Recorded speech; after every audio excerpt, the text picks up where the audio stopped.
All right, we're live. What's up, guys? How's it going? Welcome to the Wednesday daytime stream. We're starting at 5 p.m. That's pretty late. So let's try to have this be about a 1.5 hour daytime stream. I got to start them earlier. I was just saying that in the Discord server. I really struggle with getting the daytime stream started early enough. Like, if I had it my way, we'd probably start all the way back at 3:30. But I'm just not awake and ready at that time. There's too much stuff to do in between, too. All right, so here we go. We're going to say Hot Final Fantasy Restock. Gem 2 is going crazy. And Amazing Pichu Break. Live card shop. All that's true. Final Fantasy set still going very crazy. Gem 2, one of the fastest appreciating Pokemon card sets there is. And then Pichu. The Pichu Break is lovely at 1 in 6 odds. It's a vintage card that you could pull for $40. And if you miss, you might just grab the star spot and get put into a different break anyways. So your odds feel more like 1 in 5. Well, it looks like Alex already saved that. So your odds feel more like 1 in 5 because of that star spot. Now, if you grab the star spot, you'll be moved into the Crown Pikachu. I don't know how that sounds to you, but, you know, if you grab Crown Pikachu, that's not bad either. He's a 1 in 29 odds, which is pretty tough. But if you grab that Pikachu, it'll blow your mind. Because he's like a $1,000 card last time I checked. All right, so let's see. Good. That's all set up. Just got my hands on Blaine Star Japanese. Now I need the Dark Zard in Japanese.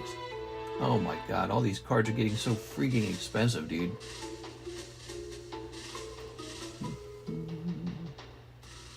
Oh my gosh, I have to watch an ad on my own video.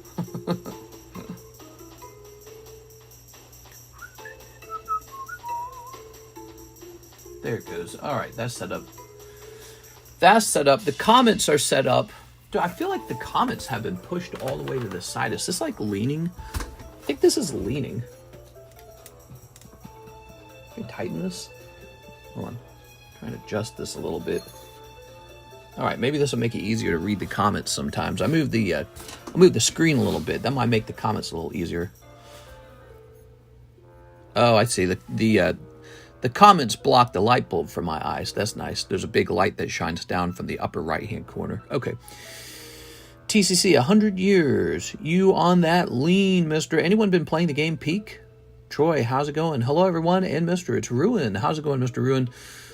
I'm never first, says Whipple. Who was first? Today was Mr. Riggo Rockstar. He is first. Oh, I left my drink out in the other room. I gotta get my drink. All right, so the news is Gem 2 has gone completely crazy. Gem 2 quickly rising in price. A very fun set. It's got a fancy Chinese exclusive Umbreon in it. Also Leafeon. Also, I'm trying to Sylveon, and then Eevee. Those are all the cards, right? And they're nice looking. They're just ARs. They're not even like alt-arts. But I guess you could call ARs alt-arts because they look like alt-arts. But they are apparently selling for tons and tons and tons of money. So let me see. I just bought one last night. Let's see if I can try to buy it again. And the price is higher. So the price is higher after just going to bed. So it's pretty nuts. I don't know. Should I buy another one? Is it worth it? Maybe this would be my last one. If I buy one more, maybe it'd be my last one. Let me think. I bought a replacement for this case. But there's so much going on in the hobby right now. There's the Spider-Man set, but that's in September. I probably need a new Weiss set. We haven't had a new Weiss set in a while. So it's time to get a new Weiss set, I feel. And then I already paid for the black-white ETBs. So the next thing coming up should be the XY Modern set. The set that has the Mega Evolutions and the XY style. I don't know the name of that one. So I'm tight on money. I'm actually pretty tight on money. And what else could I order? I could order more grading. Yeah, it's tempting to pick up another case of these Gem Pack 2s. Let me see one more time. Let me see what that would look like. Okay, hold on. Times this, plus this, divided by this, divided by 15. Okay, it looks like it is tempting to consider it, because I feel like long-term, since these are Chinese exclusive long-term, this will be a strong hold potentially. Been on Night Rain over 150 hours. They need new bosses, says Whipple. Yeah, they need to rotate those tough bosses too, the purple ones. So there is definitely a lack of content. I'll loan you some money, mister. Interest free. That'd be nice.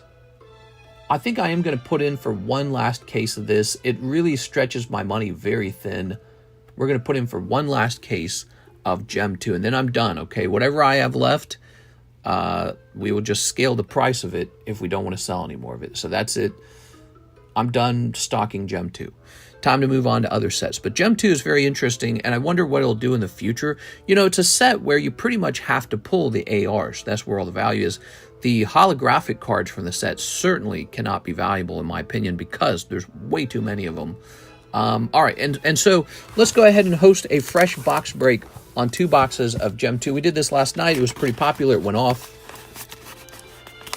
If you do not have the ARs from this set, you will be probably tempted to acquire them over time. So this could be one of the best things for you to open. Here we are. We're going 2 boxes at a time.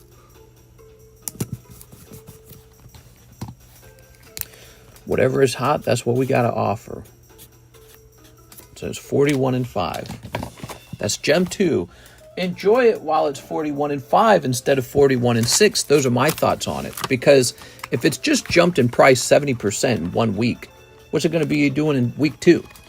Are people just going to go, yeah, nah, that's a stupid set? Or are they going to go, wait a second, this thing's spiraling upward. Maybe I need to buy one. So I feel like that's kind of a thing that happens in the hobby. It's called FOMO. And we don't know if the FOMO has begun or if the FOMO is ending, but it feels like it's likely begun.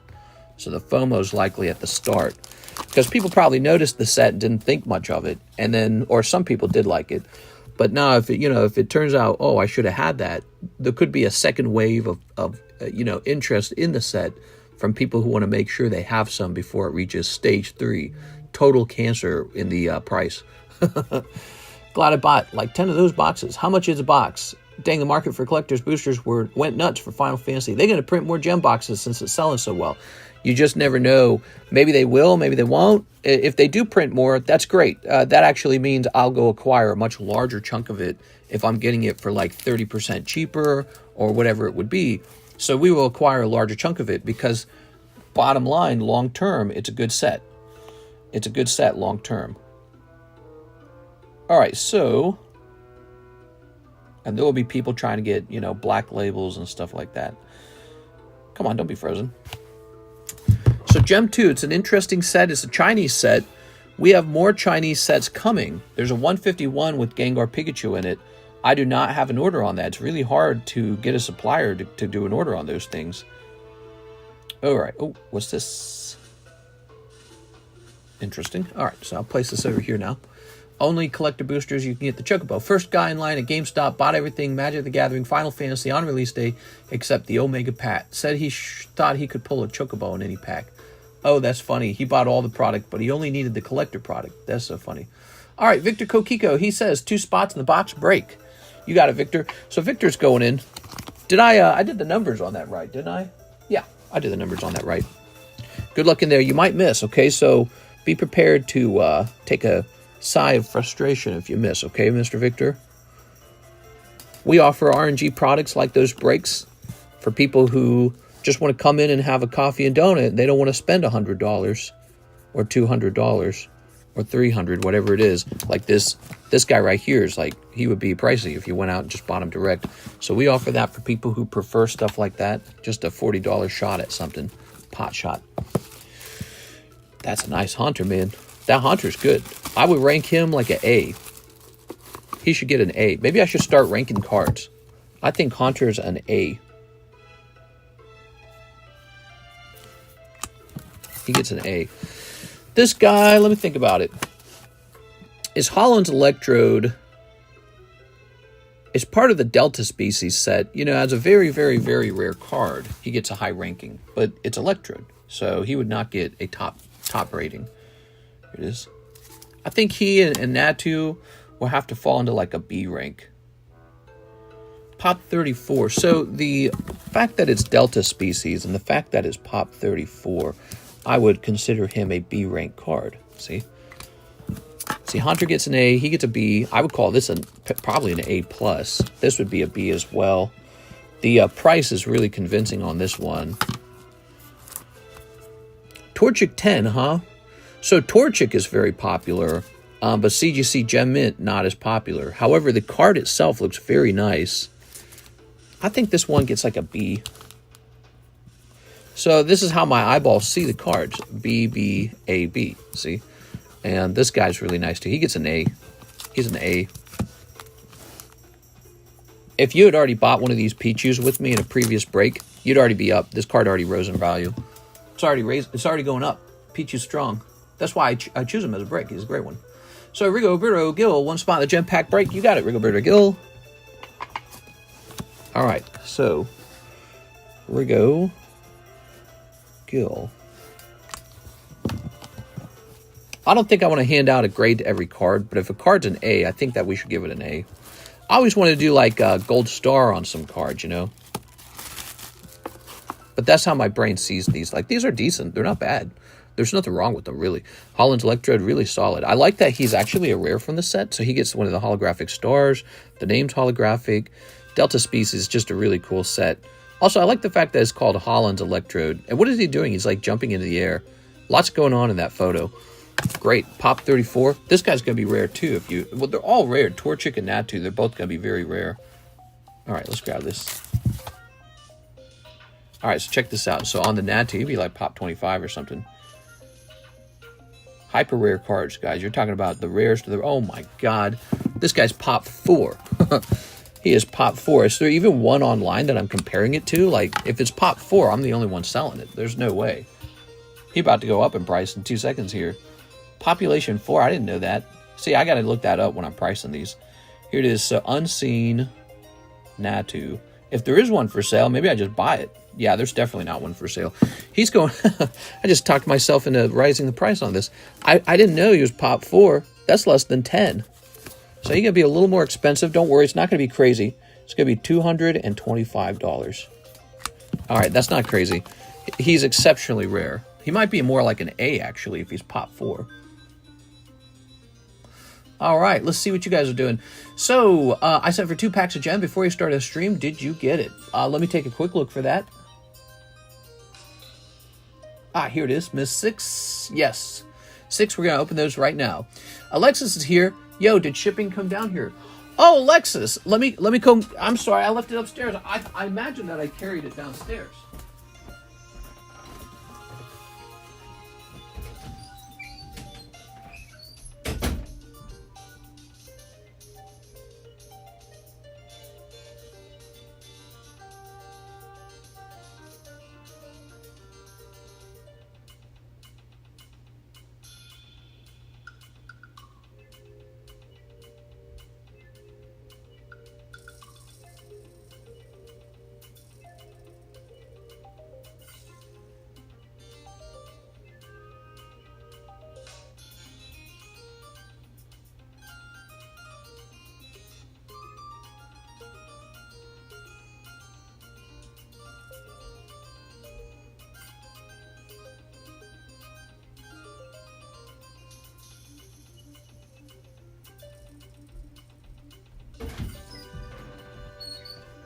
All right, we were just dropping off the shippings with Alexis. There we go. So, there we go. Very nice.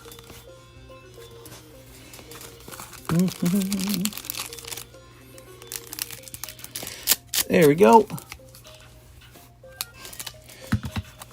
Whew. Member for 1 month, Luke Laurie. Nice. All right.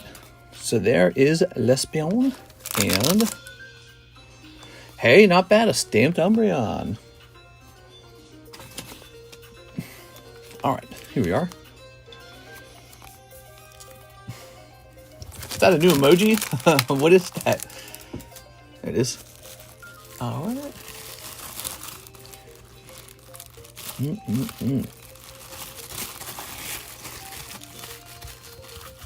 We'll put this over here. Joey Albrecht, 1 in the new Pikachu break, 2 hollow shuffles. 1 in the new Pikachu break. What are you talking about here, Joseph? You're talking about the Pichu? You must be talking about this, right? Okay. There we go. All right, 2 cold ones. Gotta go later. See you later, man. So 2 cold ones. Sorry. The new one, yes. All right, you got it. Here we are. Well, I gotta be careful because there is actually a Pikachu break. Watch. See? All right, so. Got a little fruit fly in here. I swear, the fly can smell what I've eaten. That's gotta be what it is. I talk a lot, right? So I open my mouth and I talk a lot. So the smell of the food must come out. And I had those delicious sardines with kimchi. Sardines are very stinky, and kimchi is even stinkier. It's a perfect stinky lunch today. Kimchi and sardines. What did you guys eat? Oh, I forgot to grab my drink. I was even standing up. I should have grabbed my drink. I'm so dumb. Let's put this in the Pichu, shall we? All right, how many people in here, by the way? 2 people in here so far. Cool. Gross. Yeah. It was so stinky. You guys missed it. It was deliciously stinky. All right, we have an order of Jack Gray, Topps Lord of the Rings. Yes, these are very popular. Okay. The farts must be stinky. So damn nasty. I sent for 2 spots in the Gem 2. Sounds good, sounds good. So Gem 2 box battle is over. Ooh. Which means we can run a second one for you guys if you want. 1, 2. Oh, nice. Look at that. Picking up Theoden signature. That's for Mr. Jack Gray. Hey, Jack. Picking up a nice artifact there. How about that?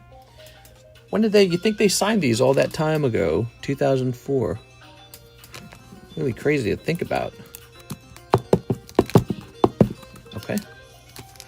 All right. I'll do it, says Frodo. That's dope. I'll stay far away from that whole mess. I'll escape quick when the shipping is up. Here. You ever eat kimchi, Alexis? Kimchi's got this, like... Cabbage has a stinky fart smell, right? Cabbage. And so, kimchi's fermented cabbage. It's fermented cabbage. And they have some chili powder and seasonings that go in there. It's really yummy. Here. It's almost like a pickle or an olive. So it's a nice vinegary fermented flavor. And then they got their chilies that they put in too, so it's a bit spicy. God, there's this stupid little fruit fly and it's driving me nuts. And I'm sure he's only hanging around because he can smell it. Let's see. There's not a single piece of food in this room, just me. I ate 2 hard-boiled eggs and a whole avocado. Oh, that's not bad. There we are. I prefer pickled garlic. That might be the weirdest thing I eat. Pickled garlic. I've had large olives stuffed with garlic. Yes, I've eaten that. Here we are. Thank you, Jack. Send to PSA. Yes, send to PSA, Mr. Jack. 6 says, I want it in the box break. Oh, so I tell you what, Mr. Justin, if you don't make it into this round, we'll get you into a fresh round. We'll just run another one right after, okay? So no problem. Luke Laurie, 20 to slab away, 2 Halo Upper Deck. You got it. 20 to slab away. Let's see. Hello, Mr. in Chat. Hey, how's it going? Let's see. Luke Laurie. Ta-da! This goes down to 220. And now let's see what's in here. So, Luke, you're about ready for your own box. Ew, Mr. Smells funny. I had this horrifying craving for pickles, so I was willing to try most pickled things. Pickles have like vinegar in them. They get the fermentation process. They're very salty.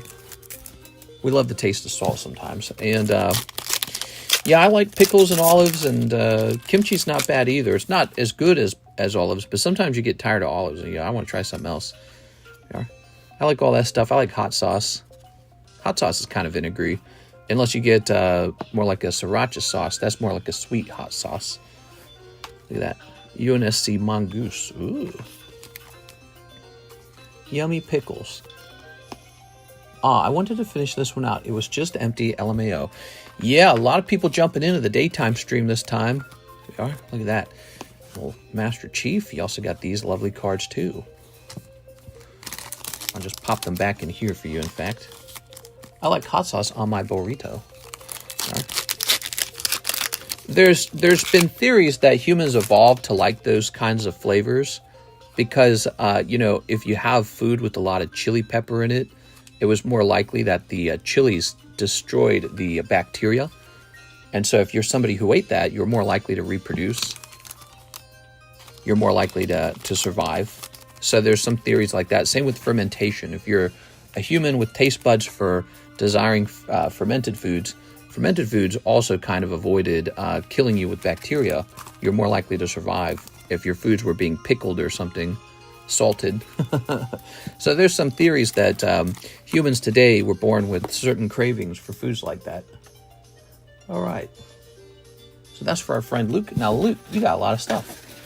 You got a lot of stuff. Let's see. Ugh. That's just the theory. They don't have proof or anything like that. Okay, we're not going to get you your own box yet. What we're going to do is remove all these other people from this box. That's what we're going to do. There we go. Throw this away. When are you making chicken adobo? I haven't made that in a long time. I have not made that in a long time. I don't know if I miss it. Chicken adobo was always kind of greasy, to be honest. It was a bit of a greasy meal. What I remember is very greasy, very soy saucy. Key ingredients. My dad would use peanut oil. So it was peanut oil, sugar, peppers, lots of soy sauce, sauteed onions. There's an ingredient I forget. I don't remember it. It's pretty much just teriyaki chicken. That's what it is. It's teriyaki chicken. But I remember it, you know, being pretty greasy. Use chicken thighs. I feel like there's an ingredient I don't remember. But, you know, the trick to it really was just the peanut oil. He didn't use, like, you know, avocado oil or olive oil or butter. It was peanut oil. Peanut oil has a distinctive flavoring. That was the trick. Then it tasted very different from everything else. You're like, ah, we're making chicken adobo today. Here's Justin French. So 2 spots in the Gem 2 break. Now, here's what we could do, Justin. Are you ready? So there's already 4 people in here. I could put 1 spot in here, 1 spot in a new one. Or we could put both of your spots in a new one. What do you prefer? Do you want to finish this one off? Or do you want to put both spots in a new one? Chicken thighs are greasy. Yeah, it was a lot of grease in there. It was very greasy. And super greasy. I kind of like, I like my food to be a little cleaner than that. I like fried chicken, but even fried chicken's kind of dry at some point. If you get good fried chicken, it's not like KFC, though. Theirs is covered in oil. I don't know what they do with theirs. Both in a new one, I guess. All right, sounds good to me. That gives you better odds of being the one to pull it. Whereas if you had split between them, your odds are lower, but the payout's higher if you do get pulled. Because you have the potential to pull it twice. See? So it's a trade-off.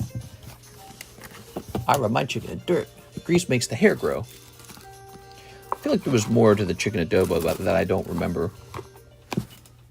All right, 2 spots in Gem 2. Javier Arroyo, what's up, Gem 2? All right, Javier's jumping in. Okay.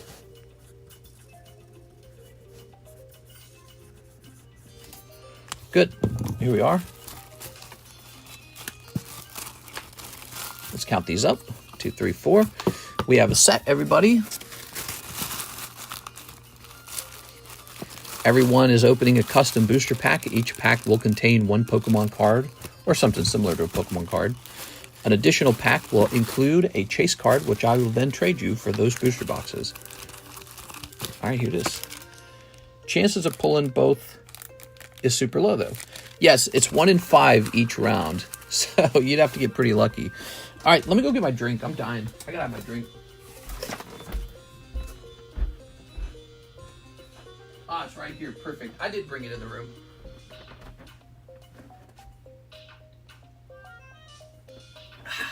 Ooh, when you're thirsty. All right, let's turn down this repetitive Plants vs. Zombie music now. Gotta wash the chicken. Who washes their chicken? You guys are crazy, man. All right. We're not eating bush meat. It's not sitting out in the summer heat with flies on it all day. Who's washing their chicken in America? Always wash your chicken. Hell no, dude. There's a little red mushroom in my yard. Should I eat it? Hell yeah, dude. Don't eat red mushrooms. What are you talking about? Give me a number. Mister likes the store-wrapped slime. You guys wash your rice and your chicken? You guys are nuts, man. 1, 2, 3. All right. Ooh. FDA says you need to wash chicken. Does it really? Dude, I've never washed chicken in my entire life. You ever see those guys eat raw chicken? Oops. We don't want to see that. ChatGPT says to wash your chicken. All right, wait a second.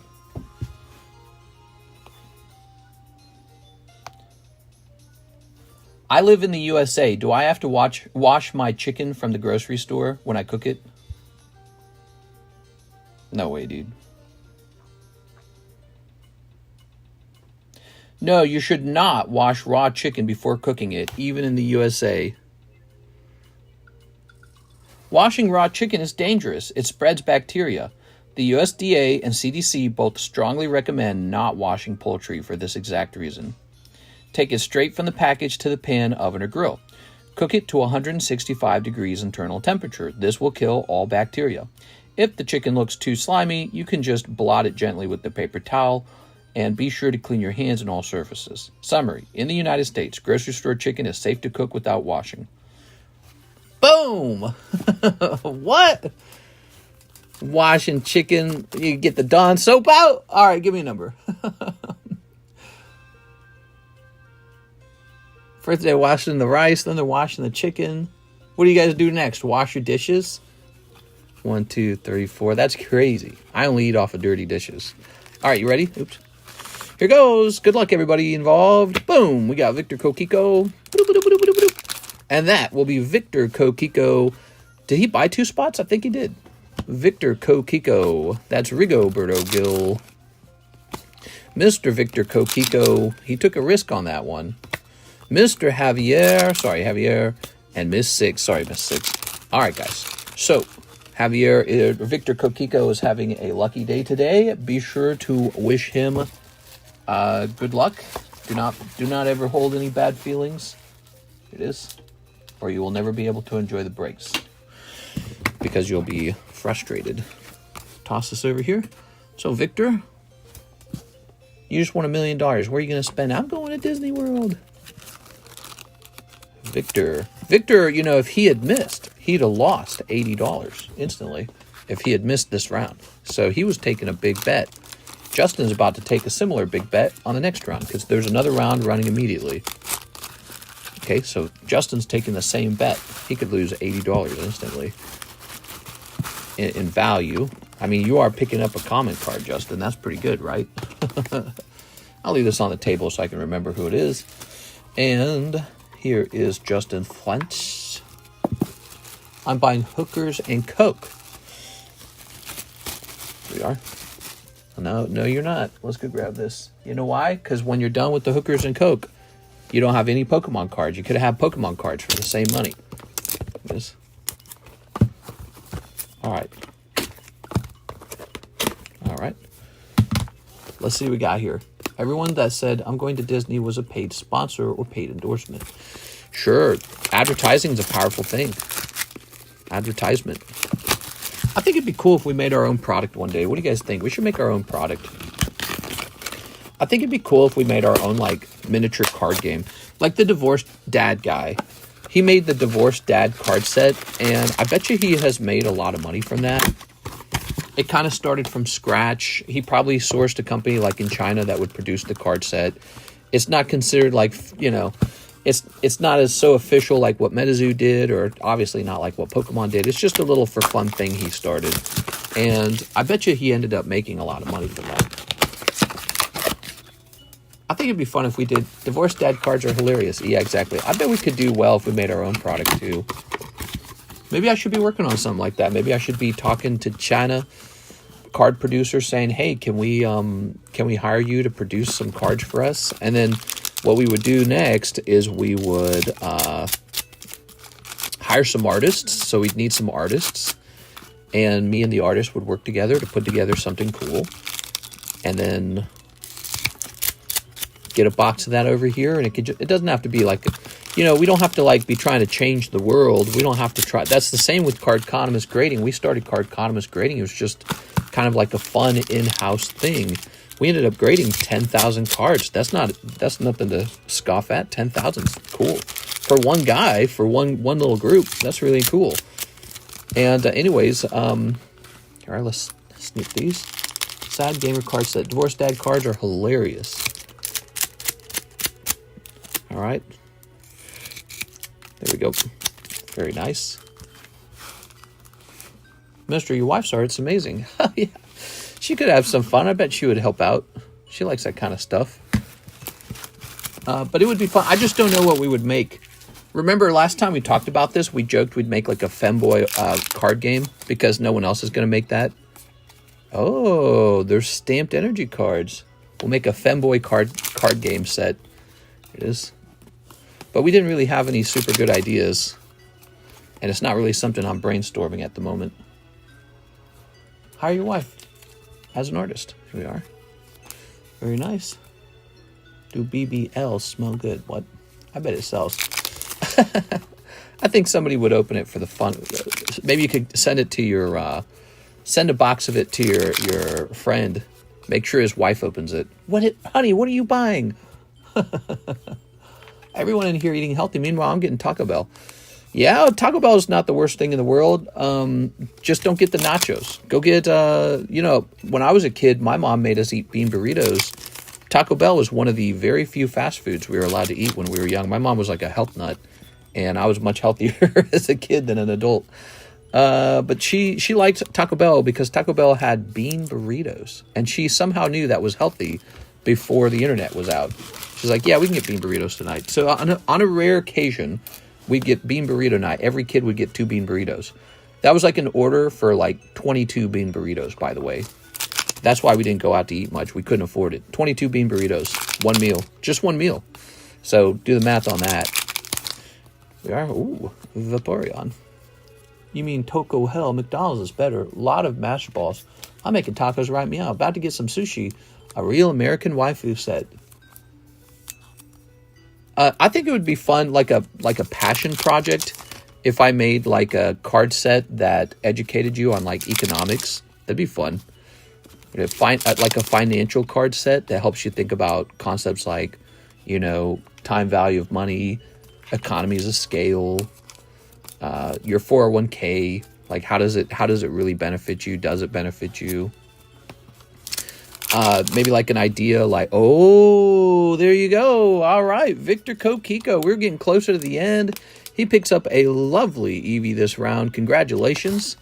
Notably, the Eevee is not perfectly centered. So maybe not 100% of these cards are going to grade 10. That Eevee might not grade 10. He looks a little off-centered. Here we are. Wow. Let's make our own TCG. I think that'd be really fun. So I think it'd be fun if like you made a TCG where the goal of the TCG is to become the wealthiest, kind of like Monopoly.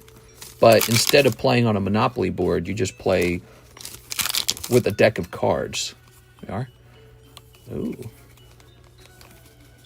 All right. Some other thoughts I had for TCGs. I think another one I'd get really passionate about is if you made like a World War II card game set. Loosely based off the idea of advanced wars, where like you have units like tanks and bomber planes, and you put together like a little army. Here it is. So the goal is to be maybe more most cost efficient versus whatever army your opponent is building. It is. All right. Dad counting boards, mumbling about kids eating him out of house and home. Here's... Of course, if we were being really clever, what we should probably work on is something that has to do with AI, because it's all about AI nowadays. AI this, AI that. So the AI card set. I don't know how it would relate to AI, but something like that. is. All right. Here's the Pokeball.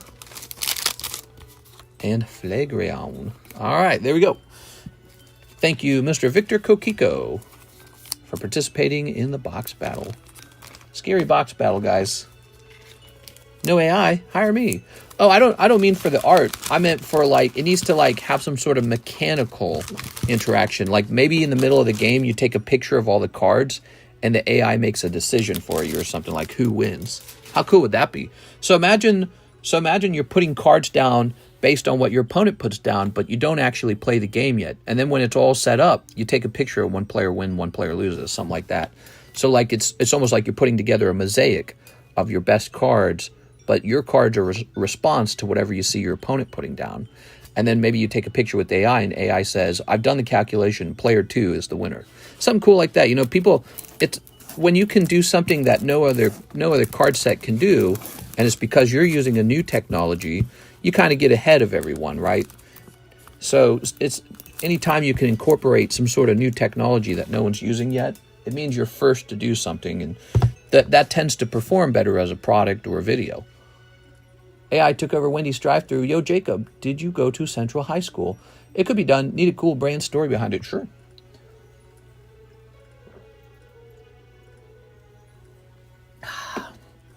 I've always thought about how much I loved chess when I was a young kid. And then eventually I liked Advanced Wars. And both of those things were turn-based. And what's cool about card games is card games are also turn-based. So it's all about stuff you can do during your turn. And so I've thought of maybe like different ideas, like making a black-white card set representing the black and white on a chessboard. And so you have two totally different groups, or maybe there's a total of 3 groups, like red, black, and white. 3 of my favorite colors, and you get to choose your team that you that you prefer. And there's all kinds of ideas you can roll out. Everyone and their grandma probably would like to make a card set, so I would just be another guy on a long list of guys who said, "Oh, let's make a new card set." Ooh, stinky manky. All right, so Victor, you got a fat bag now. What do you think of that? I know where we can get cards printed and put into booster boxes as well. Nice. I mean, I imagine it's not terribly difficult to find that. It's mostly about finding it in high quality, somebody who can communicate well with you so that it looks nice, and then making something that really resonates with people, something that makes people go, oh yeah, I want to collect that. And then also getting the proper, probably like copyright rules in place so that once you begin printing it, if somebody tries to replicate it illegally, you can pursue them legally. Because I'm sure you have to do that at some point. If you have any success at all, somebody will try to print fakes. So that's very important. And yeah. And branding it, sure, branding. Here's Slay King. Well, the branding part's easy. It's got to get that black-red swirl. Super easy. Easy for us. Here's Knockdown. And here's Professor Oak's findings. How many people actually do it, mister? Some people do it. Yeah, some people do it. I thought about making maybe like an asymmetric style card game. I think it would be fun if it was a card game where it's you versus like a robot or computer. It's you versus a robot computer. So like this, like Destiny. You know how they had raids in Destiny? I would love to have a card game where instead of you versus another player, the two of you actually have to cooperate, and you have to play against some sort of AI, whatever, just some sort of computer, artificial intelligence unit. And that thing is some sort of big boss monster, and you have to start making smart choices with your cards in order to have a chance to beat it. And then if you win, you and your teammates win together. And so that would be really cool. I don't really know how well that would perform as a game, but I mean, those are all of my favorite games are like that. I like games where you cooperate together. The versus games where you just shoot each other, I get tired of those. Everybody's got one of those. It's super boring. Yeah, so 2 people against the deck itself, exactly. Sounds like a board game. Yeah, it might be like a board game. Yeah, like Dungeons & Dragons or something like that. I'm not sure. Yeah, those games exist, I'm sure. And like I said, everyone's already thought of many of these things. But let's see. Hi, TCC. Yeah, I recognized your name. It was a long time back. All right, so now we've got, click, Austin Newsom, 5 Korean rockets. It's been a while. My bag is probably gone. No! Let's take a look. All right, so 1, 2, 3, 4, 5. So let's start sneeping. For our friend Austin. Okay. We have a fresh round of the Gem 2 box battle running. It's for 2 boxes. It's a 1 in 5 odds. Here is Tyranitar, Crobat, a Code One, and Garabis. Rib bag. Poor bag. Rest in pieces. Okay. Maybe like a card game that has like a horde mode, and you just last as long as you can against the deck to see how many waves you can defeat. There we go. Ah.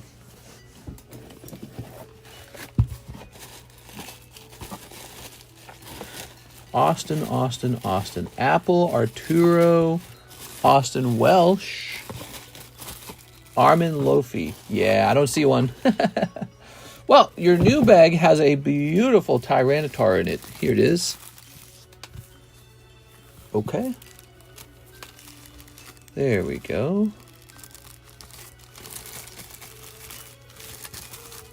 Very nice.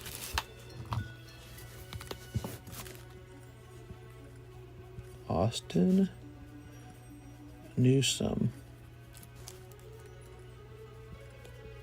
Very nice. Okay. I think educational card sets or card games sound really cool. Maybe like a card game that helps children understand computer coding, or a card game that helps children understand like physics or biology. That could be really useful to have your kid playing a game like that. When I was younger, I played games sort of like that on the computer, like Midnight Rescue. You guys play games like that from the Learning Company? When I was younger, those were some of my favorite things when I was young. My parents got that for the computer. Jack Gray 2 Pokey Shuffles. Midnight Rescue. Really old PC game. It was a game that made you, it tested your logic in math. And it wasn't really that difficult, but I enjoyed it enormously because even though it had homework-style questions in it, it was still fundamentally a video game. So you got to mix 2 things together. It would test like your ability to remember patterns and recognize relationships between ideas. Jack Gray, those were 2 cold ones. Jack Gray, Luke Laurie, 3 more Halos. You got it, Luke Laurie. Here they are, Halo. Ooh. By the way, if you've been watching for a while and you've never placed an order, give it a try. Place your first order. We have a lot of fun on this channel. It's for your entertainment. And it feels pretty good when you actually hit something big. Doesn't happen all the time, but it does happen. We got really amazing breaks you won't find at Walmart, breaks you won't find on eBay. You have to have a host to have those things, so you'll never find them on eBay. You'll never find them at Walmart. You have to have a host, and those places aren't hiring hosts to host breaks. Here it is. Very nice. So give it a try. It's a nice thing to know how to do. It's very simple. You just head over to the description of the channel, and there you're going to find options on paying for stuff. That would include like PayPal. So you'll find PayPal in the description. You'll also find stuff for sale in the description.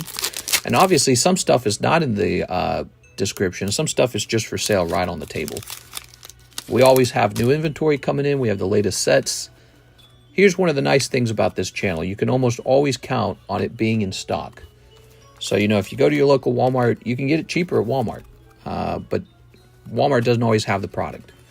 So that is the problem with Walmart. So Walmart has the MSRP price. Unfortunately, everyone's scalping that and everyone's buying it up and opening it or hoarding it. They're putting it in their closet, whatever it is. And so MSRP has been found to be a little too low and it's just never in stock as a result. Here we go. What do we got here? What do we got here? Ooh, very nice. So here's a hit. This is out of 699, Commander Sarah Palmer. All right. You won't get stabbed here either. Yeah, you won't get stabbed here. I think of rip and ship channels. There are people who really don't like rip and ships. They think they're bad. I've been hosting this one for years. We've had some very special moments. One of the benefits of a Rip and Ship channel is we record special moments. Since it's always recorded, your finest moments get recorded. That's an actual service. Like when you open cards, at home, you do not turn your camera on and record every second of it. We record every second over here at your convenience. And so if something surprisingly special happens for you, it's all recorded. It's all memory now. And you can show other people that memory. You have bragging rights. Sometimes something truly spectacular and unexpected happens, like a double Charizard pull. Like, for example, LaFlame pulled 2 Crown Pikachus back to back. No one would believe you if you told them that you did that. But since we recorded it, it goes, yep, this really happened. No one was expecting it to happen. So you might not have recorded that if you had only done it at home. But since it was done in front of a live audience, everyone knows it really happened. There's real proof for it. Back-to-back boxes with Crown Pikachu in it. And so that's part of the fun of a live Rip and Ship. The other part is that it's just convenient, like DoorDash. Do you pay a little extra on DoorDash? Yes, you do. The driver has to be paid, and the DoorDash app takes a cut too. People really do use DoorDash. It's just a nice, convenient thing. Some people have an income where they go, I don't care if I tip my DoorDash driver, and I don't care if I pay a little extra for the convenience of DoorDash. So, I think when we started this, everyone thought Rip and Ships were a fad and it would be gone like by Tuesday, but it's not. We've been here for 6 years now, doing this very steadily, very honestly, by the way. And that's another thing that's really nice about this particular Rip and Ship. We have a stellar reputation. Think of the millions of dollars of orders I process now, and we just do a very good, honest job that whole time. We are. All right, here's Hitmonchan. Very nice. Do you make good money from Rip and Ships? I would say it's not as good nowadays. It was really good for a while. It was really good early on. That is because I had tapped into something that no one else was really doing. This was before it even had a name. No one called it Rip and Ship. So when we very, very first started and I was selling cards live, it was like I had 0 competitors. Whatnot didn't exist. eBay Live didn't exist. Drip didn't exist. TikTok Live didn't exist. It was just me. And so there was a time point where we had wait times of 3 hours. That's a real thing. People who have been here the whole time, they'll confirm that. It was a standard thing. You'd go live and the wait time was 3 hours. That was a real thing. People really waited 3 hours in line here on the Cardconomist channel. Now, it all changed over time. Now there's 1 million Rip and Shippers. Everyone and their grandma wants to Rip and Ship. And so the market's, it's all changed over time. I think we still stand out in a great way. We have great conversation over here. I feel like that's a very important thing. You can't have a great conversation with everyone. So if you're just looking for dry Rip and Ship, go do some dry Rip and Ship. But if you want to, have more of a group feeling, more of a community feeling, I think we stand out that way. And then I think one of the benefits over here is definitely the breaks. Our breaks are very good. The other day, we hosted a break on a Gold Star Greninja, and it just wouldn't sell. No one would buy into that one. It was really slow. Nobody wanted it. But I picked it because I felt that was a good one. I felt in my intuition that is the card we should be breaking. And I was right, because right after it finished finally, the card shoots up to like $1,200. We broke it for I don't remember, it was like $450 or something like that. I can't remember what we went with, but it went from that to like $1,200. It was insane. So I have an intuition for the market sometimes, and I like to have you guys benefit from that ability to pick out solid breaks. They don't all do that. That was just one exciting success story. Maybe we do a break and the card goes down in price. So that doesn't always happen, but it does sometimes happen, and I try to make it happen too. I prefer for that to happen, see? So, a lot of fun stuff over here. We talk about the card market, what's going to happen in the future, and because I've been doing this pretty much 7 days a week for 6 years, since I do this all day long, I have a lot of experience under my belt now, and it's a great place to ask questions or learn or just hang around and talk to the people who are crazy enough to hang around all the time. I remember the good old days of hour waits. We sometimes get hour waits. That still happens, but not 3 hour waits. We don't do that anymore. So that's no longer an issue.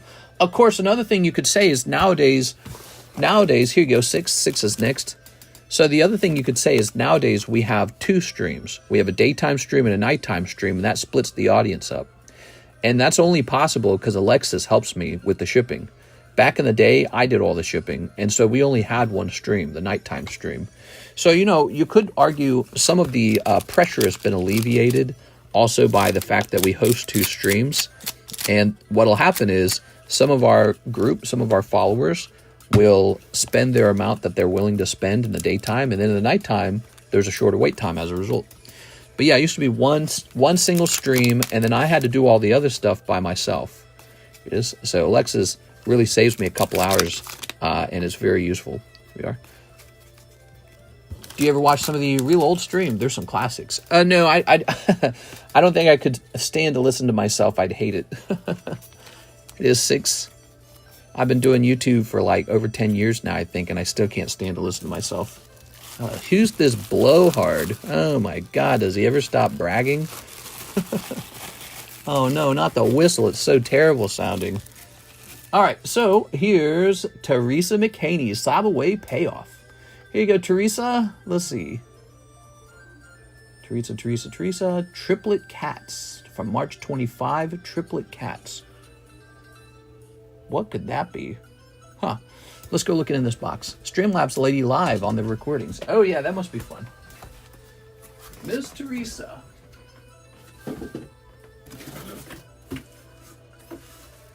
Ah. Oh, this is good. Someday, Teresa, someday these cards could be $100 each. Easily. Easily, these could be $100 each. Oh, I see. So the reason they were so affordable is because they're sub 10. I get it now. One of them's a 10. I was like, wow, you got those at a good price. Here we are. You got them at the correct price. 20 bucks for the 6, 40 bucks for the 9. Actually, that's really good. And then 100 bucks for the 10. I think this is a great deal. Let's go ahead and get these out to you. All right, Troy's Rip and Ship coming soon. Oh yeah, funny. Yeah, but everyone and their grandma does a rip and ship these days, so that definitely divides the attention. I feel like people also have been advised to stay far away from rip and ships, and I don't blame them for getting that advice. Rip and ships tend to have a premium on the cost.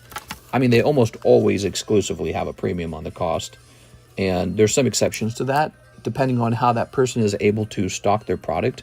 But when the market is really, really, really hot, even rip and shippers will have very few options for stocking their product. I mean, everyone just gets greedy. The distributor gets greedy. The large card shops get greedy. The small card shops get greedy. Walmart's empty all the time, and everyone's just trying to make money. So it gets really tricky stocking anything. Like these Gem 2s. Gem 2s, basically double price now. What? Like, that happened so fast. That happened within like a month. And it's probably not coming back down. And it's all because somebody graded one of those dang Umbreons and it sold for $1,500. That's why. Because, I mean, that's more than the cost of the case. And there's like an Umbreon per case almost, right? Like there's multiple ARs per case. And there's only 4 different ARs. And one of those is the Umbreon. So yes, of course, the price is now shooting up because people are willing to pay so much for PSA 10 Umbreon, which is just bonkers to me. It's just so much. But yeah, so the hobby is very greedy, and everyone's working very hard to get their best possible collection so they can show it off on social media. And you got a lot of card shops going, oh my God, I need to get this or else I'm... Oh, you need 2 shiny treasures and shipping. Okay, we're doing a little more for this order. So there's just such a competition for everything now. It's really rough. All right, Teresa. How are you, Teresa? I'm glad you stopped in today. I bought a Snorlax and Eevee Rainbow for $25 on Amazon about 7 years ago. Wow. Here we are. Very nice. Yeah, well, I still have my Team Up booster box that I bought for like $150 off eBay. And now it's like a $6,000 booster box or whatever the hell it is. Ooh, little Mimikyu. Doing really good. Oh, I'm glad to hear that. Okay, and here's Quackaball. Yeah, I bought my Team Up box, whatever it was, like 5 years ago. 5 years later, it's gone from 150 to, what is it, like 7,000? What is Team Up going for? Let's find out, guys. Team Up. Wow, how's it already 6 o'clock? Jesus, dude. Team Up booster box. One of the most desirable booster boxes in the hobby. Team Up, cheapest Team Up booster box. You ready? The cheapest one in the hobby. Here's one in Canada, but it says read description, so I don't know why they would need to say that. Here we go. $8,000. No, wait, that's the Dollar Tree. Okay, hold on. Oh my God. $9,500. There we go. From $150 to $9,500. That will trigger a gold rush for anyone. Look at this. Sold on June 29th, $10,000. I can't believe it. I can't believe it. How many times does... So $10,000. I don't know what to think. I thought it was overpriced at $2,000. I was like, this shouldn't be $2,000. So my value has gone up 66 times in one box in 5 years. Took 5 years for that to happen. So that's why there's a gold rush to Pokemon cards right now. And honestly, it's like a meme stock. It's just going to push it higher and higher until it all, I don't know, until it all explodes maybe. I don't know what happens. What if it just stays high? Because again, everyone's looking at it going, no way. But that's how I felt when Team Up was already like $2,500. I was like, no way. And now it's selling what, for $10,000? So I don't know. Even if it were to recede to $8,000, like, oh, the market's correcting. Not for me. Not for me. I bought it for $150 5 years ago. Now it's $8,000. Holy, you're never going to forget that. Teresa McCaney. All right, so we got this. Dang, TCC, we made a good investment getting our Team Up booster boxes. You got one too, Russ? I got mine in 2019 for retail. Wow. I wish I had bought a whole case of Team Up. I failed to do that. I didn't think much of the set. I didn't really like it. I thought Team Up set kind of sucked. I was like, Latios, bleh. Because I wasn't a fan of Latios and Latios. As simple as that. All right, Teresa. So there's your stuff. Let's get you a label. I didn't think much of it. I was busy buying other things. But apparently all I had to do was buy case after case of that stuff, and I'd have been insanely wealthy. But it's always in hindsight that you know that, You don't know that at the time that it's happening. And that's generally how things work. Like, you just can't predict what's going to explode. We want the babes, not Latios. I have 2 Unbroken Bonds booster boxes, too, sealed. You're doing well, Russ. You're a pokey investor from a golden era. All right, here we are. But I feel like a lot of this stuff started with like PokeRev doing his big vintage box breaks. There were guys like TCA Gaming, Z&G Emporium, and they were all getting all super hyped over the price of things going up, and PokeRev would show off maybe like all his vintage booster boxes, and you start getting all sweaty. You'd be like, oh my God, I remember those from when I was a kid. And he's talking about prices went up on them and stuff, and you're like, oh man, prices are going up? I better go grab one of those. Boy, it's reached unbelievable levels now. Sky Ridge, $90,000 sale on Sky Ridge. How's that even possible? All right, 90,000. Who's got 90,000? Some millionaire. Only a millionaire would actually pay for that, right? Because certainly it's not a guy who only has $90,000 sitting in his account. He wouldn't do that. That's too risky. All right, Miss Teresa, all your stuff will be added together by Miss Alexis. Michael Pettiford for Black Flame Korean. You got it. All right, Black Flames. Flame on. Anyways, it's gotten really crazy. And if you told me 5 years ago that my Team Up box would go up 66 times in value within 5 years, I'd have bought more, obviously. I'd have bought 2 of them. I'd be like, let's buy 2 of these. What is that, the cost of a small vehicle? But again, the way these things tend to work is nobody really knows that's going to happen. I bought that Skyridge box in my dreams. Whoa, Alexis is done. She's so fast. All right. So here is a cold one. Scizor. A cold one. Guys like TCA Gaming, you guys think my collection's good. You got to look at his collection sometimes. That guy has way better stuff than me. Who knows what his net worth is from the Pokemon card hobby? His net worth has to be, in theory, again, I always say that because if the market explodes or something really bad happens and he can't replace them, so you don't have that money until you sell. But if that guy sells his entire collection, I know, for example, he's got the first edition base set Charizard. That just sold for $300,000 recently. So I know he's got $300K from that. And then I also know he's got the no rarity PSA 10 Charizard from base set Japanese. Who knows what that's worth? I feel like that's even more rare than the first edition base set Charizard. So who knows what that's worth? Could be worth 500,000. I don't know. So, because I don't know what someone's willing to pay for that. But yeah, that's a pretty stellar collection. I will never catch up to that because those items are simply too expensive for a guy like me. I'm not actually wealthy enough to buy that kind of stuff. That's way too high. You know, I can buy some stuff. Maybe something in the $4,000 range. Maybe on occasion, on occasion for like the whole year, I buy a big card like the Gold Star Gyarados, like this guy. Not regretting that. Woo! I was only able to obtain this because I got it so cheap, remember? I didn't buy this for what it last sold for. It just sold for 24. Some rich guy bought it at 24. I couldn't have afforded that. So it was just a lucky thing that I was able to buy in at the right time.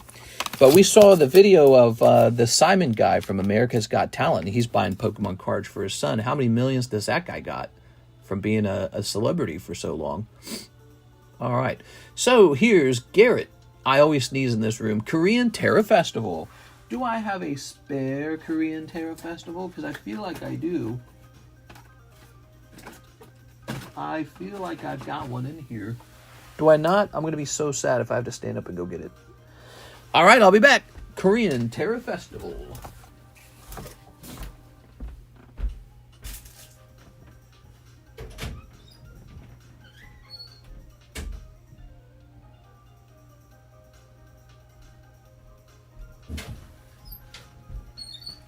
There we go. All right, but it was like I was saying, if somebody like Simon Powell's getting into Pokemon cards, he could probably drop an easy $1 million on Pokemon, and it wouldn't even be that bad for him. He'd be like, that's okay. I got 20 more of those millions. Here we are. All right. He's like, I'll make that money back up in dividends anyways. Ooh. Mr. Garrett. Ow. Ready?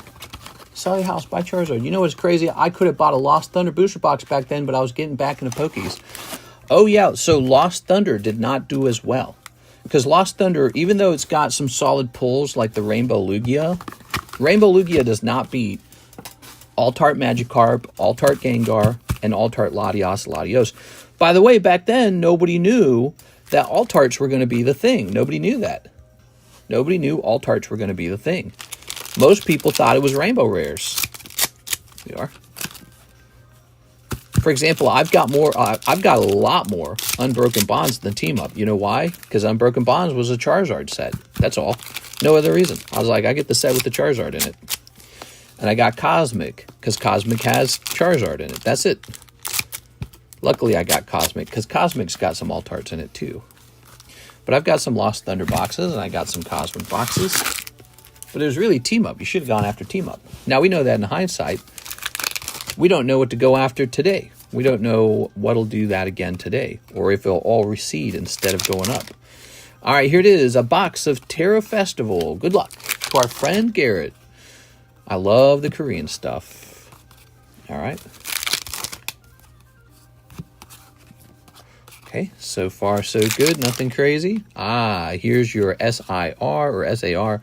It is the Cobalion. If you want to go deeper, we have more, okay? The Cobalion's not going to be a crazy pull, though. But BTC, new all-time high. We checked the price of BTC last night, and it was like at 110. It is BTC. Let's see. BTC sitting at... Oh, the whole market's up. Ooh, 111,000. So crazy, man. Here we are. Oh, here's Araku. Here's this guy. BTC is a really interesting thing. I wonder what the future of it is. Here's a lovely Jolteon. You know, it's funny, when something's doing really well, I always get scared it's going to crash. So that's how I feel about Pokemon right now. I'm going, when's it going to all crash down around us, you know? And similarly about crypto, I get this feeling like I see crypto go up and up and up and up, and I go, oh my gosh, when's something really bad going to happen? And so I get scared. Sometimes when the market's high like this with Pokemon, I go, maybe I should just sell all my cards right now while it's really high. And it takes a lot of effort to say, no, just stay, just don't go anywhere. Same with when Pokemon cards seem to be doing pretty poorly. It's very tempting to just start selling it all.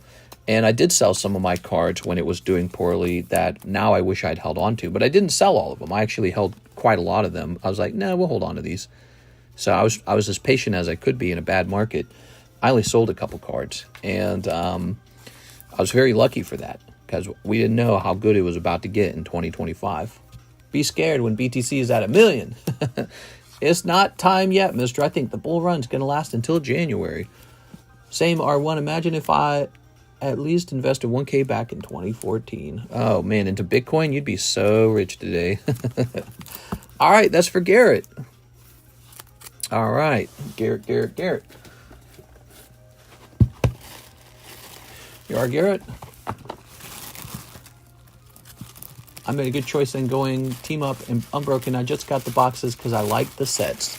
Yes, well, I only bought the team up because I told myself I would get one of every set from Sun and Moon. So I was just doing that. And so I kept one sealed box of team up. Stupid me, I should have bought a whole case of them. I should have bought a whole case, dude. I would be doing, well, I would have a $60,000 case today if I had done that. But I didn't do it. Oh, well. Don't dwell on those things, guys. Victor Kokiko for EVAR pre-grade. Okay, pre-grade coming up. Ready? XRP is the pick. All right, here we go. Ready?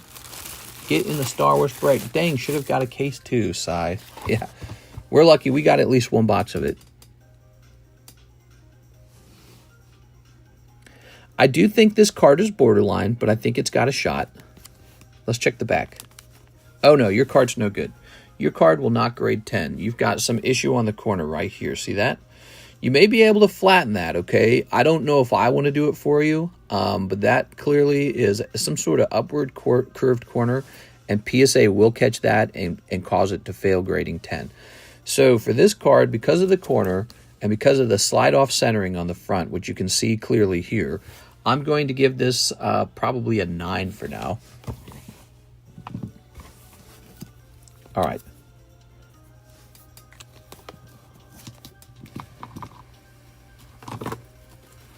All right. That reminds me, I need to ship back that Victini with the dented corner. Murkrow from Sky Ridge reverse foil. Lovely card. Do you guys want to see the population on this? I don't always put the population on these cards, but we probably should have them. He's not common at all. All of these are very hard to grade. Very hard to grade. Also, look at when he was graded. That says 9.7. That's a good grade. So he is... Oh, we never used that green marker, do we? So he is going to be 26. Okay. Only 26 of those Murkrows. That Totodile card I got was Pop 1. I did not even know. The population on that card will rise, though, because I have more decks of that, so we will see more of those get graded. Just shows you I was the first one to ever grade one of those Totodiles. Pretty interesting. It shows you how unknown those sets are right now. Kyle Summers for the Pokey Truffle Shuffle. All right, Kyle Summers, here we go. Gonna party with Christina Aguilera Friday night. Mr. Pokey Shuffle? Did I miss one for you? Is that what you're saying? Hold on, what? All right, so this is Kyle Summers. You ready, Kyle? Here goes. One cold one. That's Kyle Summers. Sorry, Kyle. You're doing me right now. Good. Good. What's this? Lovely Wigglytuff. Now, this is not like a standard silver foil Wigglytuff. This is Cosmic Hollow Wigglytuff. I call it Wave 4. I think that's what CGC calls it. Exceptionally rare. This population count is terrible. PSA's population count, they counted all the print runs together. They didn't differentiate print runs because they're dumb. So this is 14 for all silver foil Wigglytuffs. The real population on this can be as low as 1. You might be looking at the only one. That's how rare those cosmic boxes are and how hard they are to grade anyways. I thought we opened up like 2 whole boxes of that live. Not a single one looked like they could grade 10. Jacob Chickering, 5 Nintendo game packs. Keep the change. Oh, yeah. 5 of these. Oops. Let's grab this. So 1, 2, 3, 4, 5. So these are on sale, by the way. They're under the moving sale category. And these are authentic, vintage Nintendo game packs. They're really old. They're from 1989. And there are some seriously good cards in here that if you can grade them 10, they're worth hundreds of dollars. Mr. Dropping that knowledge. That's my boxes. Mister, did you get my penny message? Yes, I got your penny message. Have no fear. All your slabs will be combined.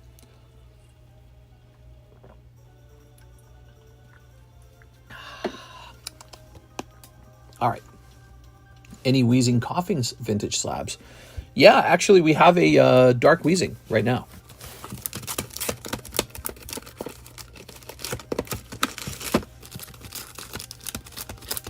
Where is he? Somewhere. I don't know where he's at. PSA 10, first edition, Dark Wheezing.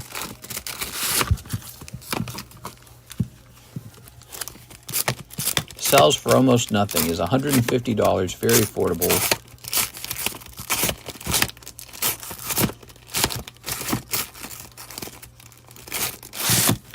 We ought to have a piece of silver and a piece of gold up on the table at all time. It's silly that they just sit under the desk all the time, so you never consider them. I might have taken a picture of that Wheezing already, okay? So the Wheezing might be in our Discord server now. Here it is, Jacob Chickering. The year we were born. Yeah. All right, here goes. Don't remind me. Here's The Legend of Zelda, fighting Magnemite. Cool. That's Magnemite.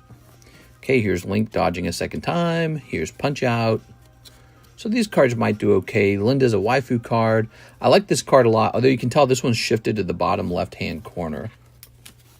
I like this card a lot. Here's... I wonder if I could just put these back in for you.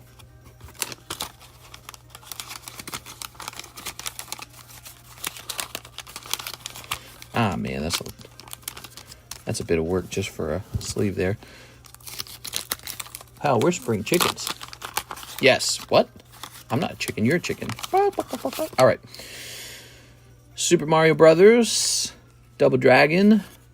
Super Mario 2. Link. Punch Out logo. That's a solid one. We like that one. See? So that's good stuff. Punch Out logo.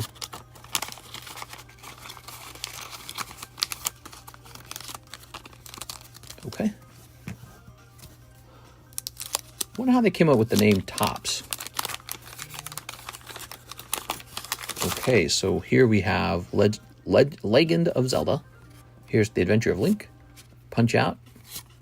Oh, yeah, that's good. Also, I like this card, too. I like this Bowser card. Okay. Cheap, Bullet Bill, Bowser. And here's the Link logo. So that's good. That's exactly what you're looking for. You're looking for stuff like this in here. Very gradable cards, by the way. Okay. Not in here.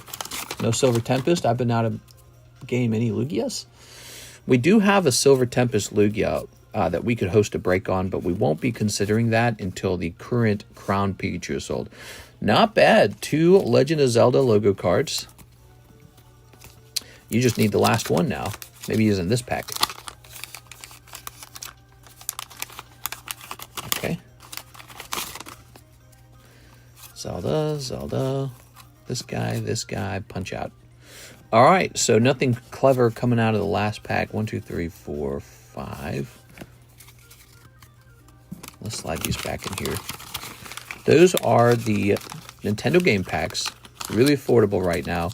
I have a lot of them, and we're preparing to sell everything and kind of move. 3, 4, 5. We're actually still talking about where to go. We don't know where to go. We don't have a place chosen, so it's difficult. We can't make up our minds. There's Las Vegas, Tennessee, Florida, and Texas. Those are the main places. They all have their ups and downs. Texas is high real estate taxes. Florida is hurricanes. Las Vegas is the desert. It's very hot, and there's not a lot of trees. There's two places that seem to rank a little higher, Reno and Tennessee. Reno and Tennessee are ranking a little higher, but we don't know. Our thoughts change constantly. There's Jacob. Texas. Texas tough. Mr. Joey Albrecht, Texas has unbelievably high real estate taxes. It effectively replaces the income tax. That's how they're doing it. So they're no income tax because they have enormous property taxes. I guess if we buy a really small house, that's not a problem. But I don't know if we want a really small house.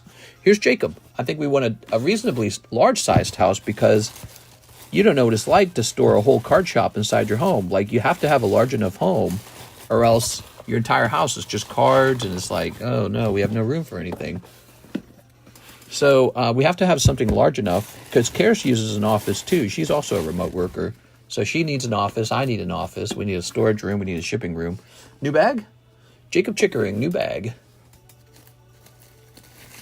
You're the only 10 I see. Maybe you can get a cheap place in the flood zone in Texas. Yeah. Oh, dear. That's dark, man. How many people died in that? Like 110 people? That's no good. That's no good. It's a really, really unfortunate thing. But it does tell Karis and I something very important, that we care about that kind of problem. Flooding is very important. So it tells us we don't want to mess with that. We will make sure we're not in flood zone. Here you go, Jacob. Thank you so much. You're in the JAC box. We got a JAC box. 6 2-gem 2s. You got it, Miss 6. If you guys are ever fed up with taking risks on booster packs, consider an already graded slab. Yes. Okay, we'll snip this. But we also, if you like PSA 10 slabs, but you also like RNG products, we have cool stuff like this Pichu break. So this is now 2 out of 6 Pichu break. It is. Lack of trees, grass. If you like to breathe reconstituted air for 8 months a year because it's too hot, then yeah, Vegas. Ooh. Wait, I want some reconstituted air. Yeah, but you know, Las Vegas has very few natural disasters. Like flooding, not likely. Wildfire? What trees are going to burn down? There's no trees. They're not in a tornado zone, and they don't have a hurricane either. So weirdly, Las Vegas is a good place to hide away a bunch of cards. Your insurance cost for cards would be lower. All you need then is security from theft, which I think is one of the easier things because we're very good at the security. Here's 6. We're good at security because we've learned so much and we've practiced it. But natural disasters, not so much. Natural disaster is a real threat. Can't control wind, sandstorm. Yeah, wind, sandstorm, that won't really do anything to cards. Cards survive a sandstorm pretty easily. You just keep them inside. Like your house might get a little sandy, but the cards are locked away in a cold basement, so they're fine. Yeah. You could buy my place for your in-laws, law. Yeah, actually, that's one of the challenges of Las Vegas. I think we were talking about that yesterday. We were talking about how even to get a reasonable house in Las Vegas, it's like $450,000. Did you know? One of the reasons Karis and I were able to help her parents when we were so poor ourselves, we were able to buy them a house that cost $65,000 in Missouri. And it's not a terrible house either. That's how cheap Missouri is. That house is now worth about $120,000 because of what the real estate and the COVID money printing did. That same house used to be 65. It's now like 120. That's because of COVID. So sorry to everyone who doesn't already own a house. How terrible is that? It's not right, you know. How is anyone supposed to buy a starter house? Anyways, terrible thing. Victor, 2 prismatics. We gotta build more homes. This. All right. America needs more homes, not fewer homes. Top loader for Evie and shipping. You got it, man. All right. You got it. Bugs, big bugs. I hear there's scorpions and rattlesnakes in Las Vegas. However, that doesn't scare me too much either. We are. I just won't get stung. I won't get bit, duh. Dun sparse. And ooh, Master Ball Duraludon. Here in Missouri, we get Lyme disease ticks out the wazoo. They're all over the place. You can't even walk in your own yard. You get Lyme disease ticks from the deer. They fall off the deer. If you drive around, you'll see tons of deer, and occasionally you see a deer where their whole face is covered in ticks. It's horrifying. And so they just reproduce the ticks out here like crazy. So you're scared to walk in your own yard. You can legit just walk in the grass one time in your own yard and come out covered in ticks. They're that bad. Even if you cut the lawn, same deal. And yeah, it's a really terrible thing out here. I don't like the ticks. Roaches, crickets, that's insane. Homes in Ontario, Canada start at like $600,000 unless you live in a trailer park. Yeah, we've shown it on screen before. I've shopped Missouri before. You can buy a 2-bedroom, 1-bathroom home in Missouri for like $120,000 near plenty of amenities, and it's like a more cheap place to live in Missouri. So you might have neighbors who are not necessarily super wealthy. Maybe you would call them the riffraff if you were a mean person. Not me, I'm a nice person, but you might call them the riffraff.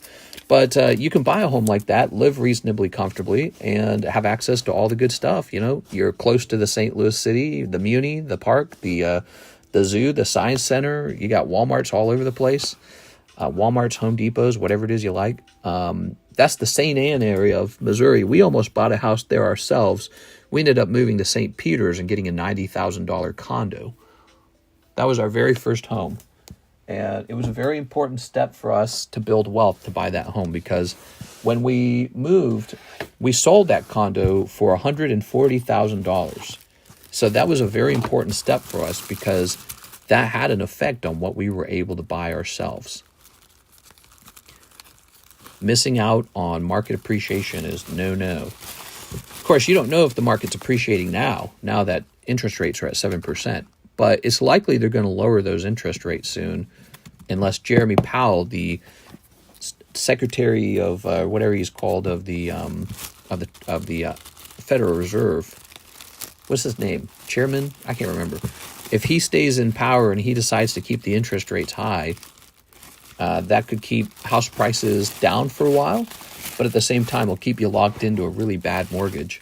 So it's a trade-off. You might be able to renegotiate the mortgage if the mortgage rates come down. It's not always true. Like if the interest rates go down, it's not always true that the mortgage rates will follow, but they might follow. 3K, hell not. Ew, gross ticks. We just have swarms of mosquitoes, big bears, buffaloes, cougars, wolves here in northern Canada. Try freaking $3,000 in DC area for rent. Holy shizzle. Mister, did you say St. Peter's? St. Peter's, Missouri. That's where, so that's where I was raised. I was raised in St. Peter's. When I left home, I lived in St. Louis. So I lived in St. Louis for a few years. Karis and I lived there together in an apartment after school ended. We had an apartment. And so I've been in Missouri my whole life. I was born in San Diego. Isn't that funny? My parents, all they had to do was maybe not have 11 children and maybe just buy a house in San Diego somewhere, and they would have lived a reasonably comfortable life. Is Alexa still in chat? No, I don't think she is. I think she went home. Let's see. I'm gonna get on Zillow for fun. We're at the end of the stream now, guys. I'm gonna get on Zillow, and let me show you a house that I would love to buy right now. Check this out. We are. Love to buy this one right here. That's a $1 million house. We'd sell all of our stuff, all our properties, and roll it into one big house. And this is probably the top of our budget, is something like that. But that is a lake house in Tennessee, and it would give us access to a very similar sort of like lake life, but no income tax. So it would save us quite a lot of money because she works and I work. That's 2 taxes that we avoid. And so that's a really lovely home. But let's go back to Missouri. Let's see. Missouri is an interesting place because it's not a place anyone's moving to. It's just not. There's no tax advantage here. It's known for crime.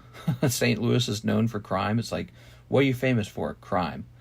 And so we have some of the most affordable homes ever. So here it is, Veneta Park, Overland. Yes, Overland. And then let's set a price limit. We're going to set the price limit to 200. We're going to set the home type. We want only a home. Okay, just killing all these things. Apply that. And then we'll set a limit. We'll get rid of foreclosures. We'll get rid of auctions. And we'll apply that. Okay, now So here we go. So let's see. I'm gonna try and pick a nice one out for you guys. I'm gonna zoom in over here. So here we go. This looks pretty decent. So you can buy a 2-bedroom, 1-bathroom, 1,000 square foot home for $157,000 in St. Louis. And this is not like in the bad part of the city. This is just kind of in a older part of the city. So this house is likely older, but it's $157,000, 2-bedroom, 1-bathroom. I don't know. That's not a bad starter home. Let's see what the mortgage on a house like that. If it's you and your girlfriend or you and your wife.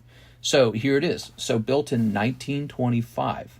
So just like I said, it's an older house. It's part of an older part of St. Louis. And again, it's not a bad part of St. Louis. It's an older part. It's very close to an area called Page Avenue. That's where a lot of the technology companies are. And these houses used to cost around $60,000, but because of the technology companies, they're all kind of shooting up in price. See right here, take a look at this. So if we look, that's been on the market only 19 days with 63 saves. It's probably going to sell. Clean, all brick gem in the heart of Overland, nestled on a peaceful tree-lined street, surrounded by good neighbors. See, so they're letting you know, like, this is a nicer one. And so there you go. And your mortgage for a house like that could be, it doesn't say. Oh, here it is. So your mortgage could be about $1,000 a month on a house like that. And let me see, this should be next to, if we zoom out, this should be next to Page Avenue, right? Where's Page? I think there's 70. Oh, here it is. Yes. So here's Page Avenue. So there it is, Page Avenue. This is where all the important stuff is along this right here. Maryland Heights, super wealthy area, super wealthy. Creve Coeur, very wealthy.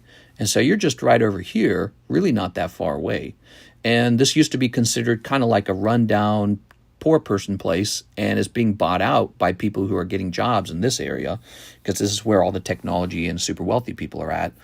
And this St. Louis is to the right, and then to the left is St. Louis County. So you stay away from all of the crime and stuff if you go to the left. So there it is. So, and then when Karis and I were shopping for her parents back then, that would have been $60,000, the same exact home, and they've literally doubled in price. So that's a lucky thing, because we can take that money and use that to help take care of them if we ever have to sell that home. Jacob Chickering says 2 more Nintendo packs. Let me go get that for you. So yes, Missouri could be a place to buy a home that you can actually afford. I think you don't find homes that cheap in a lot of places anymore. Here we are. I spent less than that on a 4-bedroom, 2-bath with 10 acres of land in Mississippi. Yeah, I would say Mississippi, Alabama, Louisiana, those are other places that are kind of similar to Missouri. I think sometimes, like Alabama, I think sometimes those places are looked down upon by people who are living in coastal regions or people who are living in fancy cities. So they kind of look down on it and they say, hey, those places are bad. But here's something important to mention.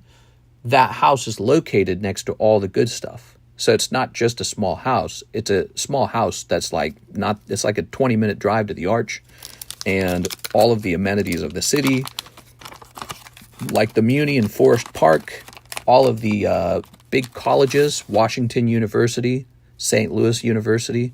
It's probably about 20 minutes from the Basilica, Piston Honda. So it's right next to all the good stuff. That's within the city, and you will not be bored if you lived in that house. You'll be bored if you live out here. During the winter months, you'll be like, what are we doing out here? I love video games. I have to sacrifice entertainment, though, because no one wants to live in St. Louis. Well, I don't know about that. What is it that you do that's really entertaining in your city? Because St. Louis has all the standard things.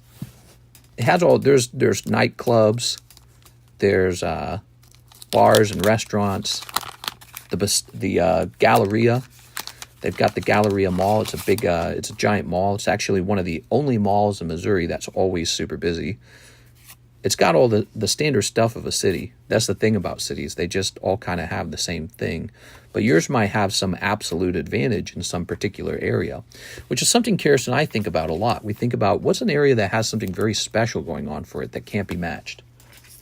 Hurricanes is the first people from those places Gulf Shore, Alabama is really nice. Yeah, I hear about that all the time, Gulf Shore, Alabama.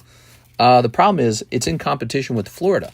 And Florida also has a lot of Gulf Shore homes. And guess what? They're actually pretty similarly priced, except Florida gives you no taxes on your state income taxes. So Florida has a big advantage over Alabama. Jacob loves you. Oh, what? He loves me? I love video games. My mortgage is $850 a month, and that includes a hurricane package insurance on the house. Nice. Yeah, I mean, I think that in the past, during COVID, anyone was getting a much better deal on their mortgage and their homes. It's really sad what's happened over the years. It's really sad that it's so high now. And this is why people are so desperate to do things like scalp or flip Pokemon cards or whatever hustle they can get into, because they're trying to figure out, how do I make some more money? Even if you are paying off your mortgage, how do I make enough to go on a vacation? How do I make enough to get a new car? How do I make enough to get into a better home than I'm currently in?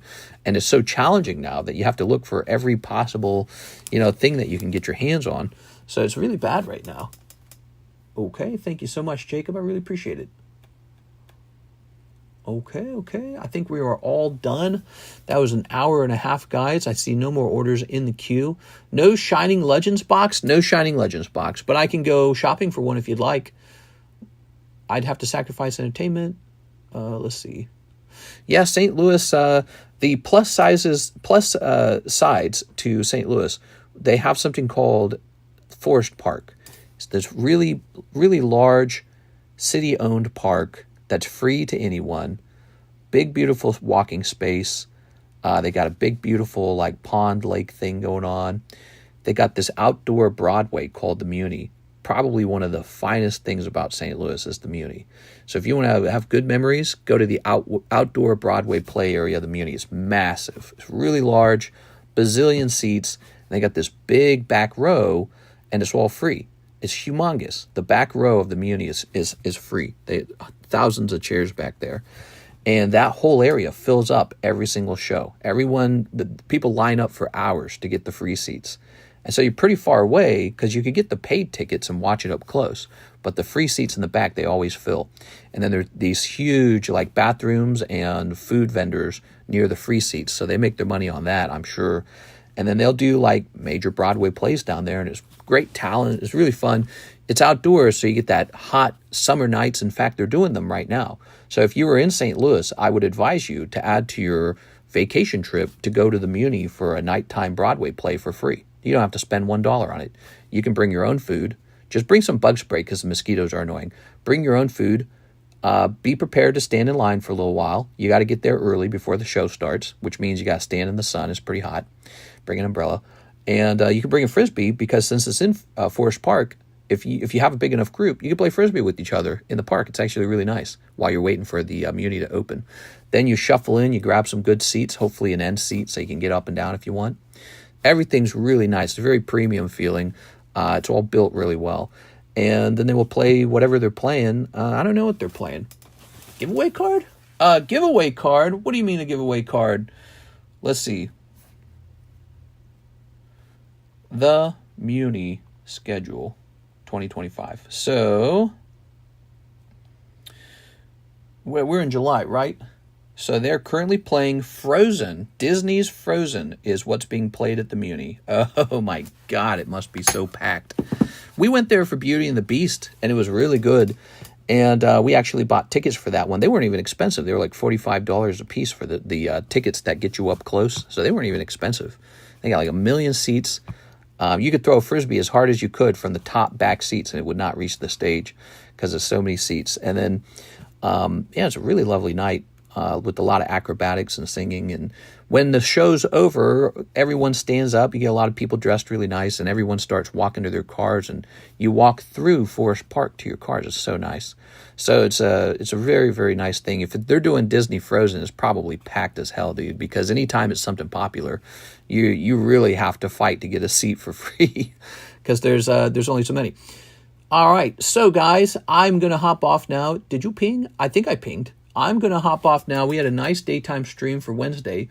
Ooh, here, hold on. Wait a second. We have a big order from Janice. Hold on. We don't want to leave this hanging. 3 Magic the Gathering packs and 20 Poke Shuffles and ship Steven. Hold on, let me turn the music back on. We got a $500 daytime order. We can't skip this. We can't skip this. It's too large. All right. We don't ping here. That's right. We don't ping here. Whoa. Janice going deep on this. Holy. 1, 2, 3. We can't skip this. 1, 2, 3, 4, 5, 6, 7, 8, 9, 10, 11, 12, 13, 14, 15, 16, 17, 18, 19, 20. All right, good luck in there. That is a chunk. So what do we have? Oh, cold round right here. Oh, my God. Oh, MS64 Ivysaur 2 live. Ooh, I don't know. That's a rough round. I feel that's a rough round. So the 2 lives, this would be worth $40, and that should be worth $75. Oh, that's not so bad. So if you add these together, it's about what you paid. But here's the deal. You got to pull something out of those live customs. So 1, 2, 3, 4, 5, 6, 7, 8, 9. It's got to be worth what you paid. If you don't pull anything good out of there, it's going to feel bad. Let's see. 1, 2. Ah, no luck. Those live customs. Live customs can sometimes hand out a big hit when you pull it from the Poke Shuffles. Sometimes not. So the Ivysaur is a decent one. The Ivysaur is a vintage coin worth $75. That's graded by NGC. That is the biggest coin grading company in the world. And this is a brass battling Pokemon coin from 1999. Okay. Looks really cool on the back. See that? So this shall say Janice. Oh, you know what? It should not. It should say Steven. All right. So you were close to having an extremely good round. If the live customs had paid out, you would have had something bigger than what you put in there. That's what you're always aiming for. But you are going to walk away with this nice coin. I did it twice. I look at the computer to get the name, and I looked at the computer a second time and grabbed your name a second time. We got to put in Steven because you're having it shipped to him. Here goes Steven. All right. See how much of a muscle memory that is? Good. Just cross out the names. Those poor sleeves. No, the poor sleeves. Going straight into the dumpster. Straight into the landfill. I mean, who's going to give us microplastics if I don't throw those away? Now, 3 Magic Gatherings. Magic the Gatherings. Final Fantasies. Ooh, that's very expensive. This is a premium product by Magic that doubled in price overnight because it's so desirable. Chance for Golden Chocobo. We would love to pull one live. It would become probably one of our best clips if we pulled one of these live. All right, here goes. So we've got Triple Triad, Thrum of the Vestige, and Jill, Shiva's Dominant. All right, this pack not so crazy feeling. Summon Bahamut and Plains. Okay, that's pack number 1. Okay.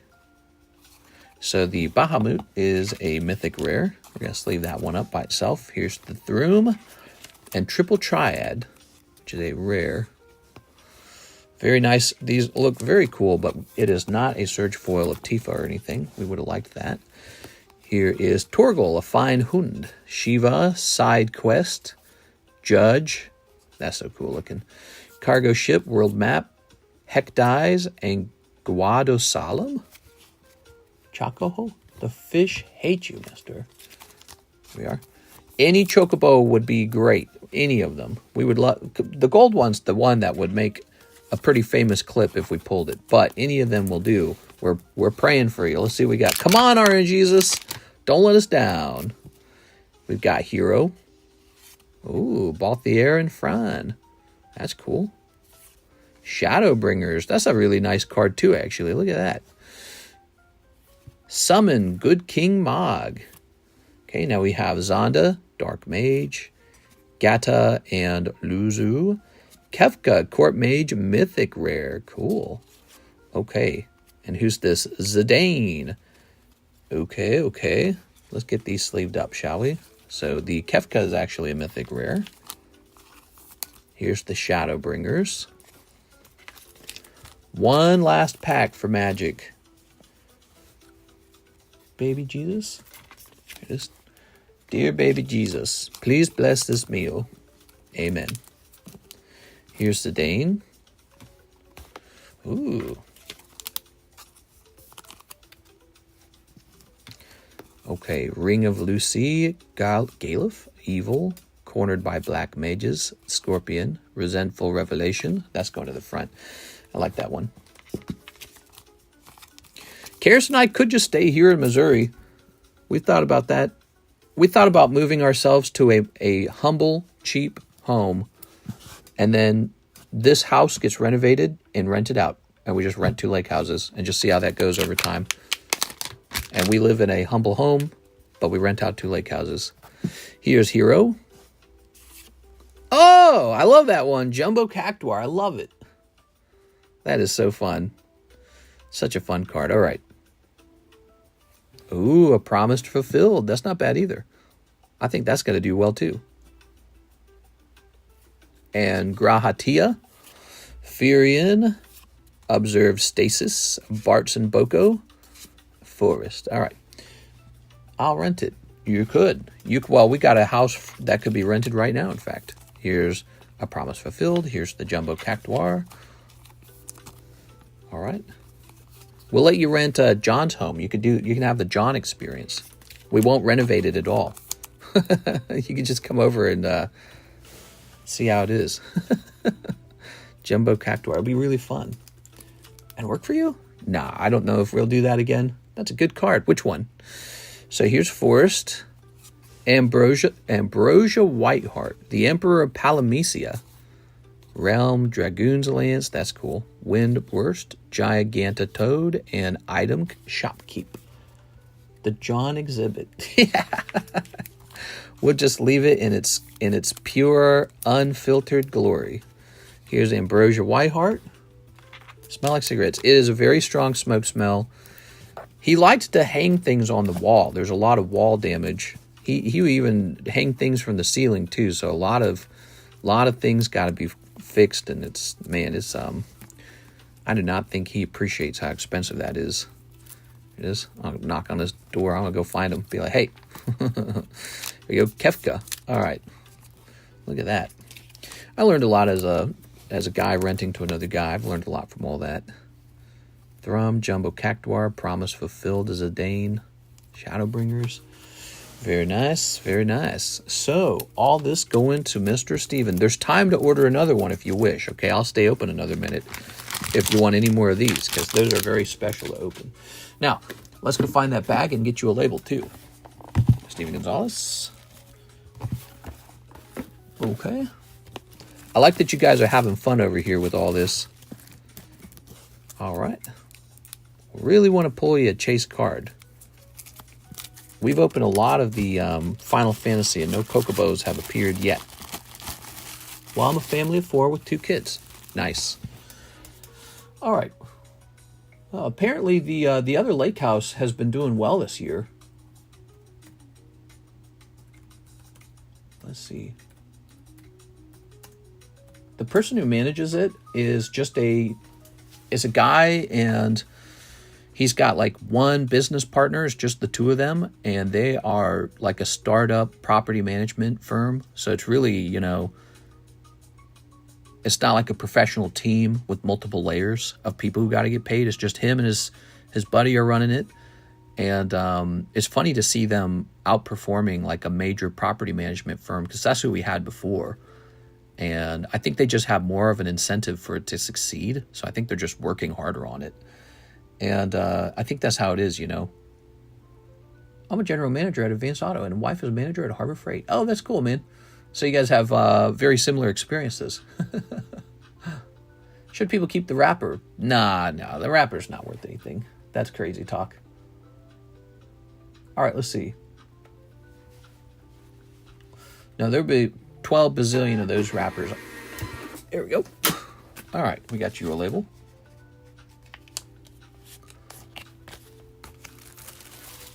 All right. She thought me management. She thought me management. What? Not sure I understood that one. And here, wait a second, so I got a fresh email. What is it? Oh, here it is. Pal Brown. Pal Brown says 10 Pokey Shuffles. All right, 10 Pokey Shuffles. Good luck. My hubby said, check ZELLE. 1, 2, 3. You got it. 1, 2, 3, 4, 5, 6, 7, 8, 9, 10. Good luck in there. 1, 2, 3, 4, 5, 6, 7, 8, 9, 10. So you got one jump pluck this time. Darn. It's always more fun when you get into the Pokey Shuffles and something crazy happens. All right, I think I have your jump pluff here. It's not that bad. You got a PSA 9 vintage jump pluff this time. Ooh. We had it marked at 35, so that's probably what it went into the box for. It's from the Neo era, 2000. It's a lovely card. It's actually weirdly affordable because, you know, those booster packs that it comes out of, those are like 300. Oops, let me write a different name on the card. Those booster packs it comes out of are so expensive. So who knows? That price might be rising on that card soon. Vintage Neo's a win. Yeah, it's a cool card. All right, there we go. Tossing this over here. Really appreciate your order, guys. So that sounds like it's oh wait, no, wait. We gotta check ZELLE, right? Let me hit refresh. I don't see any more ZELLE orders.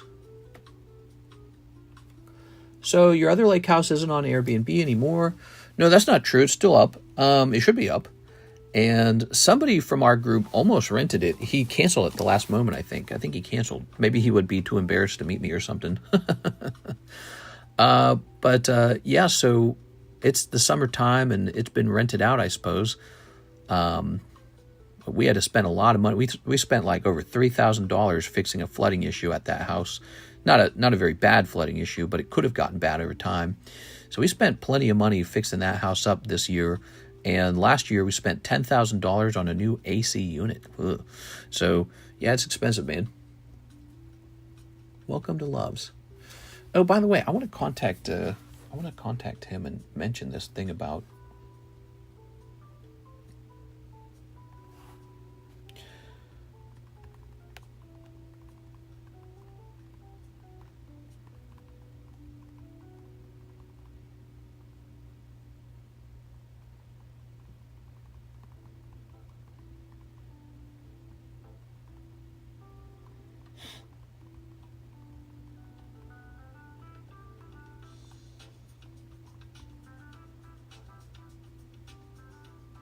All right, there we go.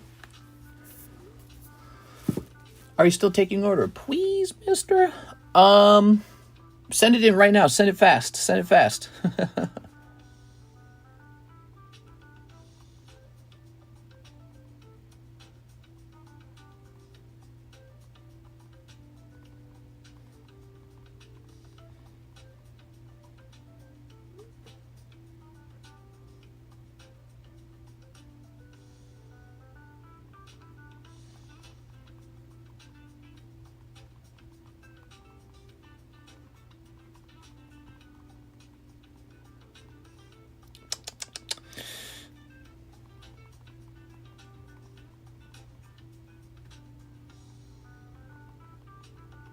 All right, there we go.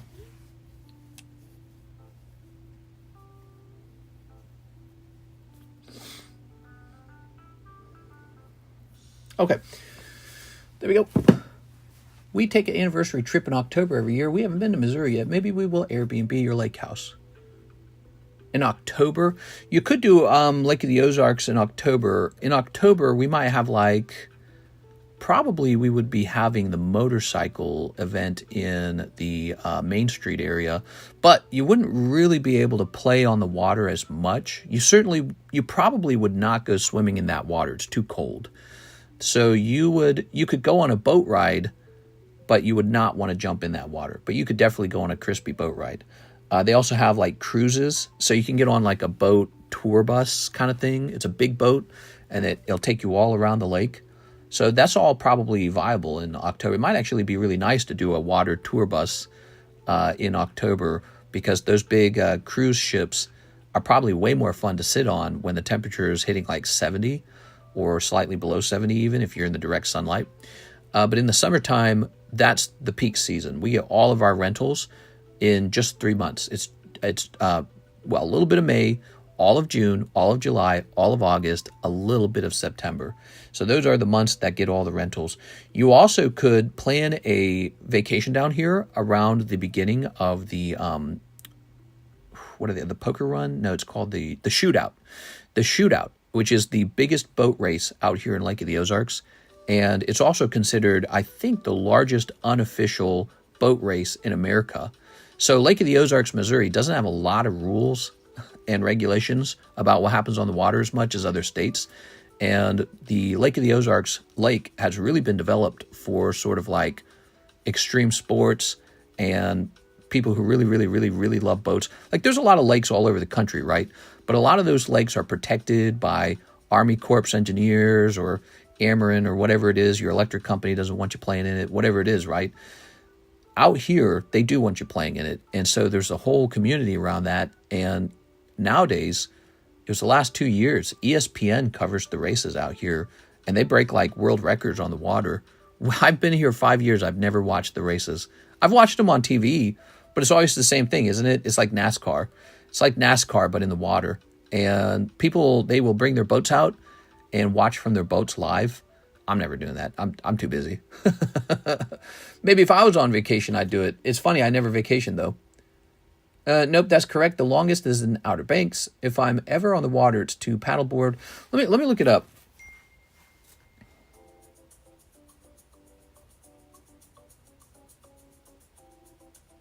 Okay, so I'm going to say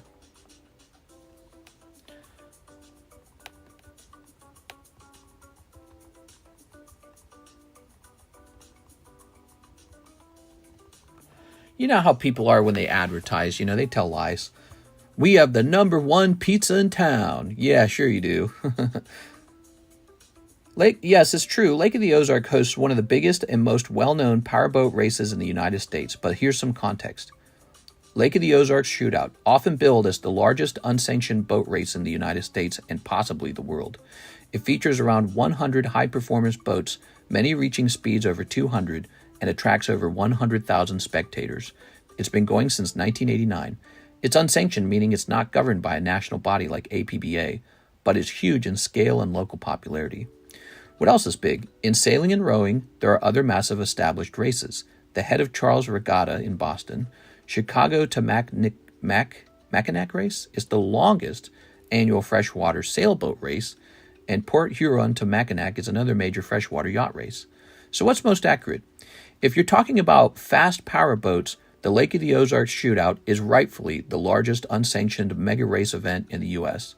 If we define it as biggest boat race by participant numbers or the length or let's say the race distance, then a different event like Head of Charles or Mackinac outsides it.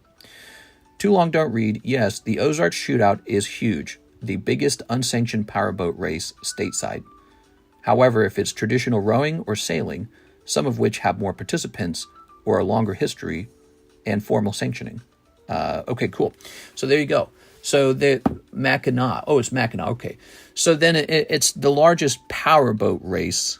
According to, that's what AI is saying. It's the largest powerboat race. And we've seen all the pictures of it. We live here. We never go. Maybe we should try to go this year. I don't know. I'm just the kind of person where I'm like, and miss a daytime stream? Hell no. That's how I am. All right. I see no more orders in ZELLE. And here is the Jacob Chickering order for 2 more Nintendo packs and shipping. All right. This will be the last order of the daytime stream. Appreciate you guys. Fastest speed on the water was during that boat race. Yeah, I hear about that because of the local news out here talks about Lake of the Ozark breaks world record speeds pretty much every year. They also have a whole event before the races on our main street up by the dam, up where the Ameren does their dam and all that. So there's like a big windy main street up there. Not windy, I'd say hilly.